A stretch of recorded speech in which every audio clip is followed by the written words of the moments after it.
विशाल महासागर के किनारे बसे एक विचित्र समुद्र तटीय गांव में मार्को नाम का एक विनम्र मछुआरा रहता था।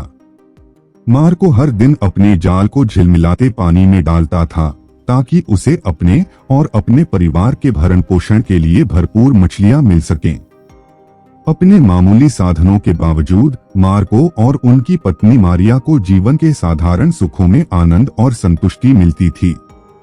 एक शांत सुबह जब मार्को अपने मछली पकड़ने के उपकरण तैयार कर रहा था तो उसने अपनी लाइन पर एक अजीबोगरीब खिंचाव महसूस किया। प्रत्याशा की भावना के साथ उसने अपनी पकड़ को खींचा, केवल एक शानदार सुनहरी मछली को सूरज की रोशनी में चमकते हुए पाया। इसकी सुंदरता से चकित होकर मार्को ने मछली को वापस समुद्र में छोड़ने से पहले एक पल के लिए रुक गया। उसे आश्चर्य हुआ। सुनहरी मछली ने कहा, मेरे जीवन को बख्शने के लिए धन्यवाद दयालु मछुआरे। आपकी दया के बदले में मैं आपकी 3 इच्छाएं पूरी करूंगी। मार्को मछली की पेशकश से हैरान था, लेकिन संदेह में था। हालांकि जब मछली ने अपना वादा दोहराया तो मार्को प्रलोभन का विरोध नहीं कर सका।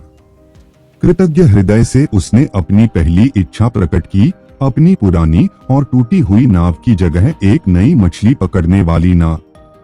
अपने वचन के अनुसार सुनहरी मछली ने मार्को की इच्छा पूरी की और रातों रात एक शानदार नाव घाट पर आ गई। मार्को की प्रसिद्धि पूरे गांव में फैल गई और जल्द ही वह अपने साथी मछुआरों की ईर्ष्या का पात्र बन गया। फिर भी अपनी नई नई दौलत के बावजूद मार्को विनम्र बना रहा और अपनी दिनचर्या जारी रखी। हालांकि जैसे जैसे दिन हफ्तों में बदलते गए मार्को का संतोष कम होने लगा। लालच उसके दिल में घर कर गया और वैभव और फिजूल खर्ची के प्रलोभन घमंड होने लगा। अपनी पत्नी की चेतावनियों को नजरअंदाज करते हुए मार्को समुद्र में वापस लौट आया और सुनहरी मछली से और भी ज्यादा दौलत की मांग करने लगा। हर इच्छा पूरी होने के साथ मार्को की इच्छाएं और भी ज्यादा अतृप्त होती गईं। समुद्र के किनारे एक आलीशान हवेली से लेकर सोने और जवाहरात से भरे खजाने तक मार्को के लालच की कोई सीमा नहीं थी। फिर भी हर इच्छा पूरी होने के साथ एक खालीपन की भावना उसकी आत्मा को कुतरती रही।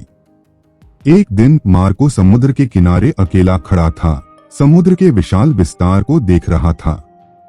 वह सब कुछ पाने के बावजूद परेशान था। उसने कभी चाहा था। उसे अकेलेपन और पछतावे की गहरी भावना महसूस हुई। तब उसे अपने लालच की असली कीमत का एहसास हुआ, अपनी साधारण खुशियां, मारिया के साथ अपने प्यारे पलों और उस शांति को खोना जो कभी उसके दिल को भर देती थी। एक भारी आह के साथ मार्को आखिरी बार सुनहरी मछली की तलाश में समुद्र में लौट आया, लेकिन समुद्र शांत रहा और सुनहरी मछली कहीं नहीं मिली। एकांत के उस पल में मार्को को आखिरकार वह सबक समझ में आया जो मछली देने की कोशिश कर रही थी। सच्ची दौलत भौतिक संपत्तियों में नहीं बल्कि किसी के दिल की समृद्धि और अपने सबसे करीबी लोगों के साथ साझा किए गए प्यार में निहित है। उस दिन से मार्को ने अपने बाकी दिनों को कृतज्ञता और विनम्रता की नई भावना के साथ जिया, प्रत्येक पल को एक अनमोल उपहार के रूप में संजोया।